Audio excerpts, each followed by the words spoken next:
आज का सत्संग ध्यान पूर्वक पूरा जरूर सुने। घर में सुख शांति समृद्धि के लिए ये खास बातें जरूर ध्यान रखें। आप सभी लोग जो अपने घरों में दीपक जलते हैं, उसकी बाती का पूरा जल जाना या बच जाना क्या संकेत देता है? आपके पूजा, घर, मंदिर और खास अवसरों पर जैसे कि दीपावली, व्रत और अन्य धार्मिक अनुष्ठानों में दीपक जलाने से जुड़ी है। क्या कभी सोचा होगा या देखा होगा कि जब आप दीपक जलाते हैं तो वो आपके जीवन में कौन से संकेत दे रहा है? क्या आपकी दीपक की बाती पूरी तरह से जल जाती है या वह आध जली रह जाती है? और क्या दीपक की बाती पर फूल बनने का क्या अर्थ क्या होता है? क्या आपको पता है कि पहले से जले हुए दीपक में बाती जलाना आपकी परेशानियों का कारण हो सकता है या नहीं? और कितने समय तक, कितने सालों तक एक ही दीपक का उपयोग करना शुभ माना जाता है या अशुभ? आज हम इन सभी रहस्यों का पर्दाफाश करेंगे और जानेंगे कि दीपक आपके जीवन में खुशहाली या बाधाएं कैसे ला सकता। तो भक्तों, आपको जानकर हैरानी होगी कि आप अपने पूजा घर के मंदिर में दीपक जलाते समय अगर ये गलती करते हैं तो आपको इसका परिणाम जरूर भुगतना ही होगा। दीपक की बाती का पूरा जल जाना और बाकी का बच जाना भी अलग अलग संकेत देता है, जो आपके लिए जानना बहुत जरूरी है। जब हम पूजा करते हैं तो हमारा दीपक कभी कभी अचानक से बुझ जाता है और कभी कभी ऐसा होता है कि हमारी पूजा होने के बाद हम उस दीपक को भगवान के सामने जलता छोड़ देते हैं, लेकिन कुछ समय के बाद में दीपक खुद बखुदा जली बाती और घी बचा रह जाता है। और कभी कभी तो हमारे दीपक की बाती पूरी जल जाती है और उसमें फूल भी बन जाता है। तो इनके अलग अलग नकारात्मक और सकारात्मक परिणाम होते हैं। तो सबसे पहले ये जानते हैं कि अगर हमारे दीपक में फूल बन रहा है तो इसका क्या मतलब होगा। प्रिय मित्रों, अगर हमारे दीपक की बाती में फूल बन रहा है तो इसका सीधा सा मतलब है कि भगवान ने हमारी प्रार्थना को स्वीकार कर लिया है और वह हमारी पूजा से प्रसन्न है। इसका संकेत वह बाती में बने इस फूल के माध्यम से देते हैं। अगर आपके घर में दिव्य शक्तियां मौजूद हैं और आपके साथ साथ वह भी ईश्वर की पूजा में अपना ध्यान रखती हैं, तो आपकी दीपक की बाती में एक से ज्यादा फूल बनते हैं और कभी कभी साथ ही किसी भी देवी देवता का रूप भी दिखने लगता है। तो अगर आपके दीपक की बाती में फूल बन रहा है तो आप सच में बहुत भाग्यशाली हैं। इसी के साथ दीपक जलाने के भी कुछ खास नियम आपको जरूर जानने चाहिए। भक्तों, अगर आप पहले से जले हुए दीपक में अपनी बाती रखकर जलाते हैं तो ऐसा करने से दुर्भाग्य आपका पीछा कभी नहीं छोड़ता है। अगर दीपक में पहले से जली हुई बाती की राख या फिर रुई और कालिक है और आपने अपनी बाती इसमें रखकर जला दी तो ऐसा करने से भगवान आपसे प्रसन्न होने की बजाय नाराज हो जाते हैं और आपको इसके बहुत ही भयानक परिणाम देखने को मिलते हैं। आपके बनते हुए काम बिगड़ने लगते हैं, आपको आपकी तिजोरी का धन खर्च होने लगता है और आपके धन आने के सारे रास्ते भी बंद हो जाते हैं। तो हमेशा ये ध्यान रखें कि जब भी आप दीपक जलाएं, आप हमेशा साफ सुथरे दीपक का ही इस्तेमाल करें। दोस्तों, इसी के साथ कुछ लोगों की आदत होती है कि वह हर थोड़े दिन बाद अपने दीपक को बदल देते हैं। इस पर गुरुजी का कहना है कि आप जिस दीपक से पूजा करते हैं उसे कभी मत बदलिए, आप उस दीपक को सिद्ध हो जाने दीजिए। जब कोई दीपक रोजाना भगवान के सामने जलता है तो वह दीपक समय के साथ सिद्ध हो जाता है। भगवान की सकारात्मक ऊर्जा उस दीपक में आ जाती है और जब भी आप वह दीपक जलाते हैं तो आपका तन और मन दोनों पवित्र हो जाते हैं। तो आप हर रोज उस दीपक को साफ कीजिए, फिर उसमें बाती रखकर जलाएं। आप जितनी बार भी दीपक जलाएं उतनी बार उस दीपक को साफ करके बार बार उसी दीपक में बाती जलाएं। लेकिन अगर आप गलती से भी उस दीपक को बदलते हैं तो आपकी तरक्की में रुकावट आ सकती है। इसलिए आप अपने दीपक को कभी भी मत बदलना। 10 साल 20 साल तक आप उसी दीपक में लगातार बाती जलाएं, इससे आपका दीपक सिद्ध हो जाएगा और आप इसका चमत्कार अपने घर में भी देख सकते हैं। अगर आपके घर में कोई भी रोगी हो, बीमार हो या किसी का बुखार नहीं जा रहा हो तो आप इस दीपक को थोड़ी देर के लिए किसी बर्तन में डालिए और अब उस रोगी को ये पानी पिला दीजिए। 10 से 15 मिनट के भीतर उसका बुखार उतर जाएगा। वहीं अगर आपके घर में किसी को नजर लगी हो या फिर आपके व्यापार में किसी की नजर लगी हो, आपका धंधा अच्छे से नहीं चल रहा हो, तो भी आप इस दीपक को तांबे के बर्तन में पानी भरकर उसमें डाल दीजिए और रात भर के लिए छोड़ दीजिए।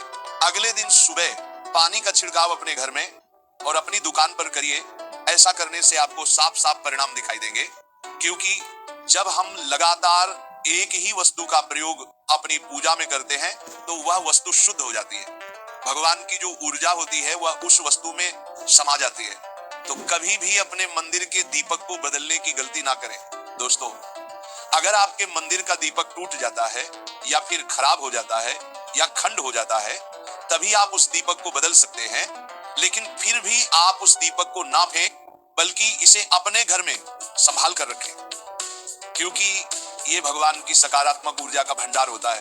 वहीं अब आपको ये भी बता देते हैं कि अगर आपके दीपक की बाती पूरी नहीं जलती है और आपके दीपक में घी बच जाता है तो इसका क्या परिणाम होता है। सबसे पहले ये देखिए कि अगर आप किसी भी पेड़ पौधे की पूजा कर रहे हैं और पूजा में जलाया हुआ दीपक पूरा नहीं जलता या फिर उसमें घी बच जाता है, तो इससे आपके घर में बीमारियां घर बना लेती है।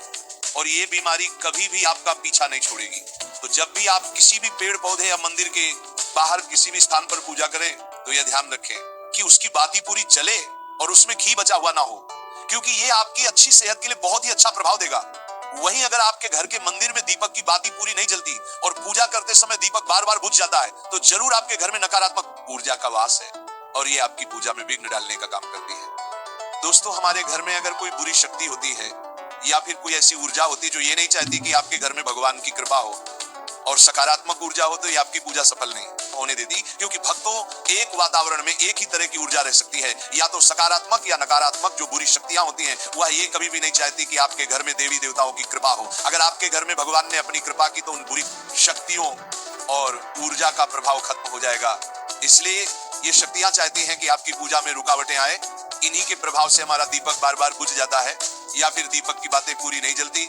इस सब से बचने के लिए आपको सच्चे मन से भगवान का स्मरण करना चाहिए। जब भी आप दीपक जलाएं, भगवान से प्रार्थना करें कि आपके आसपास जितनी भी नकारात्मक ऊर्जा हो वो आपसे दूर रहे और भगवान की कृपा आप पर बनी रहे। ऐसी शक्तियों से बचने के लिए जब भी आप दीपक जलाएं, गंगा जल से एक गोल घेरा बना लें और उस घेरे में दीपक को रखें, क्योंकि दोस्तों गंगा जल को बहुत ही पवित्र माना गया है और महादेव का वरदान भी गंगा जल को प्राप्त है। गंगा जल में सबसे पहले तो कोई भी बुरी शक्ति प्रवेश नहीं कर सकती, इसलिए गंगा जल कभी खराब नहीं होता और हर तरह की ऊर्जा को सकारात्मक ऊर्जा में बदल देता है। अगर आप गंगा जल से बने गोल घेरे में दीपक को रखेंगे तो ये आपकी पूजा में किसी भी शक्ति को बाधा नहीं बनने देगा और कोई भी नकारात्मक शक्ति आपके दीपक को बुझा नहीं पाएगी।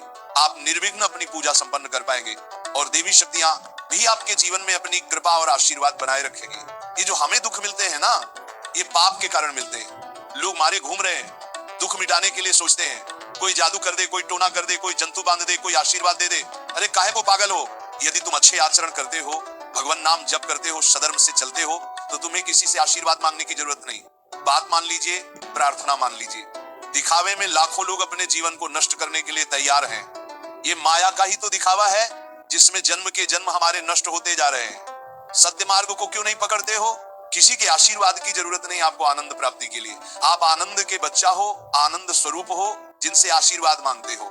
उनके अंदर जो आत्म तत्व बैठा है वह तुम्हारे अंदर बैठा है, वही संपूर्ण आनंद लिए तुम्हारे अंदर बैठा है। तुम्हें किसी से गिज्ञाने की जरूरत नहीं, बस तुम अपने स्वरूप को नहीं पहचान पा रहे हो, अपनी शक्ति को जागृत नहीं कर पा रहे हो, इसलिए तुम दौड़े घूम रहे हो। भागने की जरूरत नहीं है। सत्संग सुनो, उसे अपने आचरण में उतारो। ये बात आप कागज में लिख लो, चाहे दिमाग में लिख लो। जब तक आपके आचरण शुद्ध नहीं होंगे, जब तक आप भजन नहीं करोगे, जब तक आप दूसरों को सुख नहीं दोगे, मन वचन कर्म से किसी को भी दुख नहीं पहुंचाना, तब तक आप भाग यहाँ से लेकर ब्रह्मलोक तक अगर आपको सुख मिल जाए तो बता देना, आ ब्रह्मभान लोक पुनरावर्तन अर्जुन, यहाँ सुख मिलने वाला है। आ ब्रह्म स्तंभ पर्यंतम सर्व माया जगत, यहाँ सुख मिलने वाला है। अगर सुख सिंधु भगवान का भजन नहीं करेंगे, बैठ के अपने घर में बैठकर आधा घंटा भजन नहीं करेंगे, मारे घूम रहे हैं, सोच रहे हैं ये भगवान का अवतार है, हमारा कल्याण हो जाएगा। ए भाई, जब भगवान वास्तविक अवतार लिए और जो भजन नहीं किए उनका भी कल्याण नहीं हुआ। भगवान के अवतार के समय हम भी रहे होंगे, कहीं ना कहीं किसी जीव जंतु के कल्याण हुआ क्या? अब भजन करोगे तो कल्याण हो जाएगा। हमारी बात मान लो। बार बार आपको कभी कड़वे शब्दों में, कभी मीठे शब्दों में बताते। ए भाई, बचपन से भगवान के मार्ग में लगे हुए हैं, हमको अपना कर्म भोगना पड़ रहा है। जो शरीर रचना के समय रचा गया था वो सुखद या दुखद कर्म भोगना पड़। रामकृष्ण परमहंस जी के कैंसर था, भाई जी हनुमान प्रसाद पोदार जी के उदर में कैंसर था, बड़े बड़े महापुरुषों को भोगना पड़ा। तो प्रारब्ध को भोग लो, ये भोगने की सामर्थ्य नाम जप से आ जाएगी और नाम जप करके जन्म मरण के चक्र से मुक्त हो जाओ। मान लो मेरी बात। क्या वृंदावन की परम पावन रज से बढ़कर त्रिभुवन में कोई रज है? इस रज में बैठकर तुम्हें आनंद नहीं मिल रहा तो कहां मिलेगा तुम्हें? क्या भगवान नाम से बढ़कर कोई अमोघ शक्ति है जो भगवान को अधीन कर सके? ऐसी ही जानकारी पाने के लिए प्लीज़ वीडियो को लाइक करें और चैनल को सब्सक्राइब करें। वीडियो देखने के लिए आपका बहुत बहुत धन्यवाद। राधे राधे।